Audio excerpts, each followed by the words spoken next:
네, 인사드리겠습니다.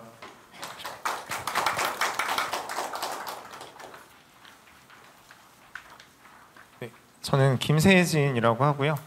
현재 양정고랑 한가람고, 그다음에 뭐 목동고, 강서고 이렇게 담당을 하고 있습니다. 네, 그냥 뭐 영어 전공했고요. 원래 진짜 안 하고 싶었던 직업이 이 직업이었는데 시작한 지가 벌써 횟수로 17년, 6년 이렇게 되는 것 같습니다. 제가 이 직업을 왜 안 하고 싶었냐면 카메라 돌고 있는 거 맞죠? 네. 제가 제일 싫어하는 게 처음에 아이들한테 공부하라고 말하는 거였거든요. 왜냐하면 저는 저 나름 그래도 열심히 공부를 하면서 살았던 사람인데 막상 이렇게 아이들을 가르치는 일을 해보니까 왜 공부를 해야 하는지를 모르겠는 아이들이 너무 많았어요. 그게 저한테는 개인적으로 너무 스트레스였거든요. 그래서 어떻게 하지 하고 몇 년을 지나다가 저는 이제 원래 학교 다닐 때도 그랬고 뭐 그런 이제 입시 이런 거에 좀 관심이 있기는 했습니다. 그래서 가만히 생각을 해 보니까 영어를 열심히 해야 돼라고 말하는 것보다 대학을 가야지, 이렇게 저렇게 하면 대학을 가기가 더 좋은데 넌 왜 공부를 안 하니? 라고 이야기하니까 그때부터 귀를 기울이는 애들이 조금씩 더 생기더라고요. 그러면서 저도 그럼 입시 쪽으로 조금 더 준비를 해볼까 해서 이제 저 보시다시피 입시 전문가 과정 이런 것도 좀 참여를 하고 입시 관련돼서 이렇게 아이들 진학지도도 꽤 오래 많이 해서 이제 아이들을 만나고 있는데, 그때 처음에 입시 이야기를 안 할 때보다는 훨씬 더 제가 마음이 편해졌어요. 솔직히 그때보다는. 근데 여전히 우리 아이들은 공부를 하려 하지 않습니다. 그래서 제가 그냥 저는 진짜 수업만 하고 싶은데 우리 아이들이 어떻게 하면 공부를 해야 하는지에 대해서도 오래 고민을 해왔던 그런 사람이라는 말씀을 좀 드리고 싶고요. 이게 이제 제일 고민이 많으실 텐데, 저같이 입시를 좀 공부를 하고 또 그로 인해서 경제활동을 하고 있는 저 같은 사람도 그래서 입시가 대체 뭐가 어떻게 바뀐다는 거지? 이게 너무 변화가 많고 업데이트도 계속 필요한 지점들이 있습니다. 아마 큰 아이들을 먼저 뭐 대학을 보내보신 분들도 계실 거고 이제 큰 아이들이 곧 고등학교를 가야 하는 그런 상황들도 있을 텐데, 분명한 건 지금 저는 우리 아이는 해보니까 정실해요. 우리 아이는 그래도 아이 성격을 봤을 때 내신을 좀 차분히 할 수 있지 않을까요? 에 대한 대답은 절대 함부로 들을 수가 없습니다. 이거는 쉽게 말하면 경우의 수 같은 거여서 최대한 많은 카드를 들고 시작을 하는 게 맞는 거지, 지금 이제 특히 고등학교 1학년 아이들이 처음 1학기 중간고사를 보고 가장 먼저 하는 이야기가 엄마 나 정시할래요. 근데 사실 그렇거든요. 이게 내신에 반영이 되는 시험이 3학년 1학기까지 따지면 총 10번입니다. 그리고 지금 2학년 이제 들어가서 중간고사를 본 아이들, 이번에 보고 기말고사를 볼 아이들, 요때가 딱 내신 시험이 5번째에서 6번째로 넘어가는 지점인데요. 근데 고등학교 2학년 아이들을 보면 이미 저는 정시인데요, 저는 내신 안 할 건데요.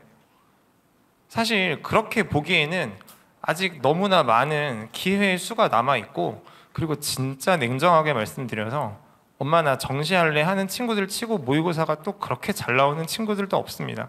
이거는 제 이야기가 아니고요. 조금만 찾아보시면 여러 기관들에서 통계치로 발표한 것들이 있는데 결국은 내신 좋은 아이들이 수능도 잘 본다예요. 그러니까 아시잖아요. 저는 제가 제일 싫어하는 게 지름길이 있습니다. 왕도가 있습니다. 이런 이야기 진짜 못 드려요. 왜냐하면 저도 이만큼 오래 해보고 나니까 결국은 시간을 투자하는 만큼 집중을 하는 만큼 얻어가는 건데, 영어는 점점 아이들이 공부하기 싫어하고 수학, 과학, 국어 점점 더 문제는 어려워지고, 그러다 보니까 어렸을 때 영유 다녔던 기억으로 엄마 나 영어는 그냥 기본적으로 잘할 수 있을 것 같아. 그거 너무 과도하게 믿으시면 안 되고요. 물론 영어도 잘하는 아이들, 못하는 아이들이 어느 정도 이제 선천적으로 타고나는 측면이 있지만 무엇 하나 시간, 노력 기울이지 않고 그냥 얻어지는 거 절대 없다는 거는 말씀을 꼭 드리고 싶습니다. 제가 이 준비한 거 다 말씀 못 드릴 수도 있는데, 이 중학교에서 고등학교로 넘어가는 이 과정에서 현실 감각이 아이들도 없고 어머님들도 많이 안 가지고 계세요. 제가 제일 많이 듣는 질문 중에 하나가 제가 얘를 영어를 몇 년을 가르쳤는데 얘가 영유부터 대체 얼마를 이제 비용적인 이야기까지 하시면서, 근데 그게 영어 시험 성적으로 그렇게 고스란히 생각보다 반영이 되지 않습니다.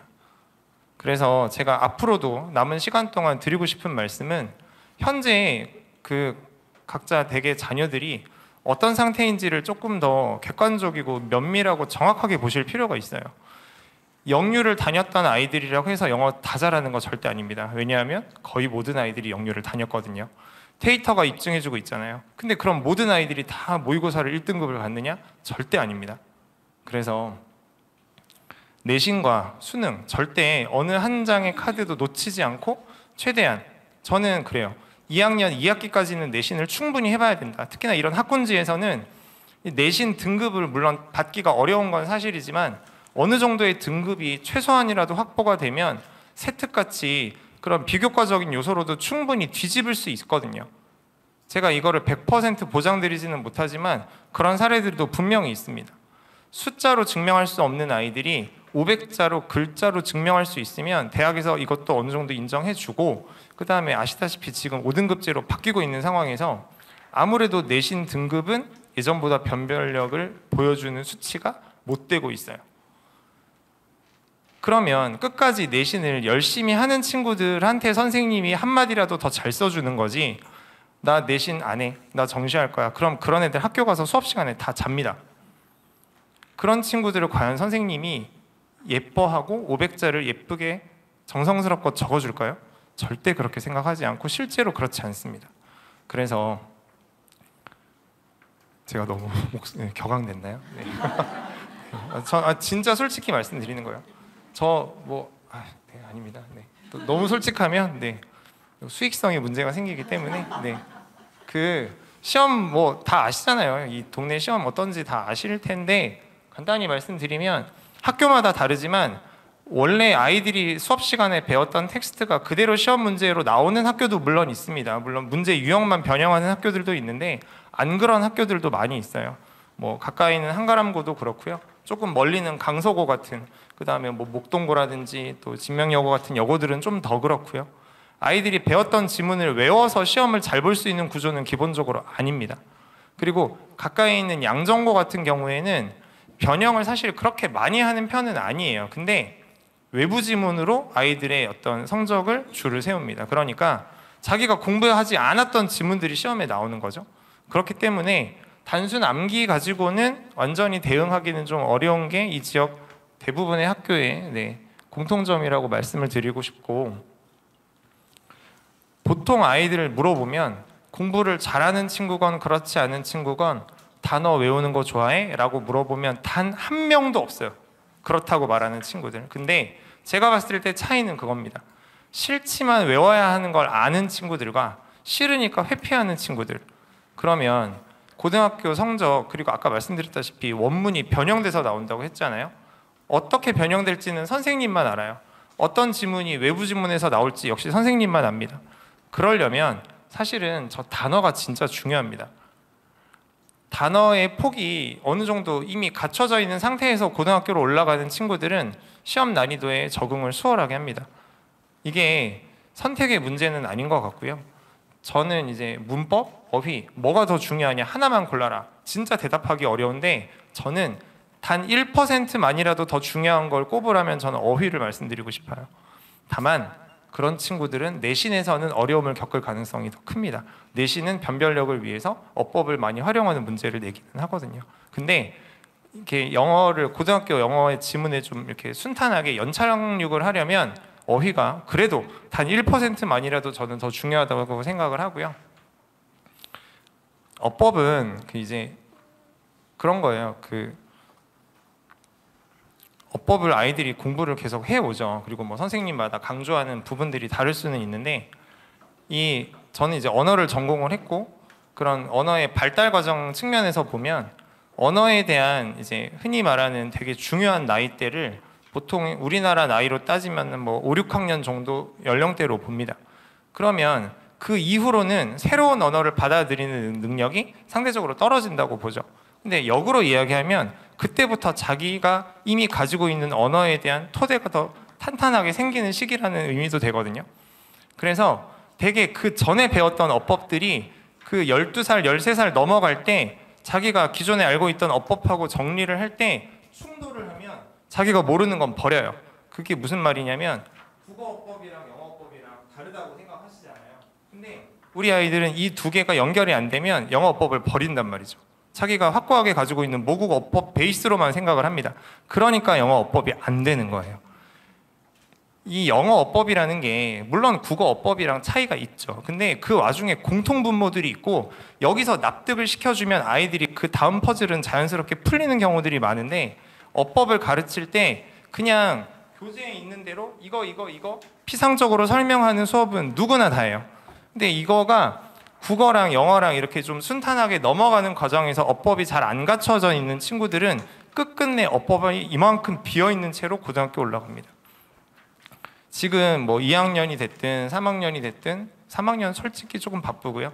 1, 2학년 이제 자녀를 혹은 그 이하의 자녀를 두고 계신 부모님들이라면 그 지점에 대해서 우리 아이가 영어 어법을 그냥 그 교재에 있는 거대로 머리에 넣어놓는 문제가 아니라 자기가 알고 있는 국어 어법하고 어떻게 연계를 해서 이거를 어떻게 풀어 설명할 것인가. 제가 한 가지만 예를 들면 어법 영어에서 뭐 주절, 5분밖에 안 남았대요. 주절, 종속절 뭐 이런 이야기 하거든요. 말이 너무 어렵잖아요. 주절, 종속절 애들이 막 그게 뭐야 해요. 근데 들어본 적은 있어요. 근데 그게 여러분들 다 예전에 국어 배우셨던 기억 떠올려 보시면 국어 시간에 똑같이 아는 문장과 안긴 문장이라는 개념을 배웁니다. 그러면 저는 그래요. 주절, 종속절 이야기할 때 주절, 종속절 하면 애들이 몰라요. 그래서 너 국어 시간에 아는 문장, 안긴 문장 배웠어 안 배웠어? 그러면 배웠대요. 야 그거랑 같잖아 하면 애들이 그제서야 그러네? 한단 말이죠. 그런 단계에서 연결이 부드럽게 이어지면 고등학교 가서도 어법에 크게 무리는 없을 수 있습니다. 더 공부를 안 해도 된다는 이야기가 아니라 어떤 것들을 받아들여도 다 입력이 잘 된다는 이야기고요. 서술형은 뭐 점점 중요해지고는 있는데 사실 이번 그 교육과정 바뀌면서 서술형에 대해서 강화하겠다라고 이제 이야기는 해놨는데 막상 열고 보니까 시험 문제가 기존하고 크게 달라지지는 않았어요. 그리고 이제 기사 보셨겠지만 2학기 때 수행평가 비중을 너무 난이도가 높으니까 애들 좀 쉽게 해라. 뭘 어떻게 하겠다는 건지 너무 감이 안 잡히는데 일단 서술형이나 수행평가는 기존의 어떤 그런 여태까지 해왔던 분위기에서 크게 달라지지는 않는 것 같고요. 수행평가 이 5차 들면서 퍼센티지가 뭐 5%포인트, 많게는 15%포인트 반영 비중이 올라가기는 했어요. 예전에 35%를 뭐 수행평가로 반영했던 학교라면 이제는 50%를 수행평가로 반영한다. 그러면 수행평가 너무 중요하네? 근데 그거 아셔야 되는 게 수행평가는 기본 점수가 있습니다. 그래서 만점이랑 기본 점수 있는 아이들 차이 비교해보면 생각보다 점수 편차가 안 나요. 그래서 수행평가 물론 중요하고 감점은 없어야 되겠지만 수행평가에 너무 많은 전력을 투구해서 너는 수행평가가 진짜 중요해라고 기존부터도 강조해 주실 필요는 없습니다. 그냥 하는 만큼만 하면 되고 2학기에 더 쉬워진다고 하니까 그 숫자에만 너무 집중하시기보다는 결국 변별력은 중간 기말고사 시험에서 난다는 점 말씀드리고요. 시간이 제가 사실 직보하다 올라왔어요. 그래서 우리 아이들 기다리고 있기는 한데 또 마침 시간이 많지 않다고 해서 제가 발표한 자료는 솔직히 말씀드릴 부분들이 다 있어요. 거기 제 자료에. 그래서 한번 봐주시면 좋을 것 같고요. 마지막으로 이제 강조를 드리고 싶은 거 어법은 아까 말씀드렸던 대로 자기가 그동안 배웠던 영어 어법이랑 자기가 기본적으로 변형생성 문법 이런 이야기도 하는데 자기가 머릿속에 선천적으로 가지고 있는 이 문법하고 연결을 해서 모국어랑 자연스럽게 흘러갈 수 있게 이해시켜주는 과정이 지금 중학교 1, 2, 3학년한테는 무엇보다 가장 중요합니다. 영어 문법이 절대 국어 문법과 그렇게 많이 다르지 않습니다. 이 두 개를 잘 엮어서 설명해 주실 수 있는 그런 선생님을 꼭 찾아서 수업을 하셨으면 좋겠고요. 다들 단어 외우는 거 싫어하셨잖아요. 저는 영문과 나오고 영어로 지금 밥 벌어먹고 있는 저도 지금 단어 외우는 게 너무 싫거든요. 근데 제가 애들한테 딱 하나 이야기합니다. 너보다 내가 왜 단어를 많이 알 것 같아? 라고 제가 물어봐요. 당연하죠. 저는 많이 봤으니까. 그거 말고는 답이 없어요. 제가 그 아이보다 또 이 자리에 앉아 계시는 분들보다 단어를 혹시나 제가 더 많이 안다고 하면 그건 제가 많이 봤기 때문입니다. 다른 이유 하나도 없어요. 근데 그 점을 아이들한테 조금 더 일찍 납득을 시키셔서 그래도 고등학교 올라갈 때 다른 거는 준비가 좀 덜 돼 있더라도 단어만큼은 어느 정도 이 아이가 준비가 되어 있다? 그러면 훨씬 내신이든 모의고사에 적응하기가 편할 겁니다. 그리고 영어는 아시다시피 사고력이 진짜 중요하고요. 1학년 때 배웠던 거, 3학년 때 배웠던 게 한 번에 한 문제에 나옵니다. 그래서 이 영어를 좀 이렇게 간헐적으로 끊어 공부하는 건 절대 추천하지 않고요. 절대적인 총량을 제가 확 늘리라고는 말씀 못 드리는데 절대 흐름이 끊어지지 않게 계속 꾸준히 공부할 수 있게끔 여건을 만들어 주셔야 됩니다. 저는 수학이 더 부족한 것 같아서 이번에는 영어를, 이게 제가 학원 입장에서 드리는 말씀이 아니라 결과가 안 좋습니다. 그렇게 되면 그냥 조금 적게 공부하더라도 영어는 꾸준히 공부하는 게 가장 중요하다는 말씀. 왜냐하면 남의 나라 말이기 때문에 이 지속성이 가장 중요하다는 말씀 드리고요. 제가 하는 수업은 뭐 최대한 아이들한테 납득시키려는 수업하고 있고, 네, 아까 말씀드린 것처럼 저는 현장에서 입시 관련된 것도 많이 다루고 있기 때문에 아이들한테 좀 평소에 그런 이야기를 해주는 편이기는 합니다. 아이들이 이제 대입에 대해서 너무 막연히 생각을 하고 있기 때문이죠. 그리고 네, 특강, 저 같은 경우에는 이제 특강 2가지 이번에 깔릴 예정인데, 뭐 이제 좀 고등학교 때 필요한 어법이 과연 무엇인지, 기초가 조금 부족한 친구들을 위한 수업도 있고요. 그 다음에 기초가 어느 정도 다져져 있다고 하면 이거를 독해에 어떻게 적용할 것인지, 뭐 이런 특강은 마련해 놓고 있습니다. 더 긴 이야기 드리고 싶었는데 시간 관계가 오늘 조금 아쉽네요. 네, 혹시나 다음에 또 말씀드릴 수 있는 기회가 있으면 자세히 말씀드리도록 하겠습니다. 감사합니다.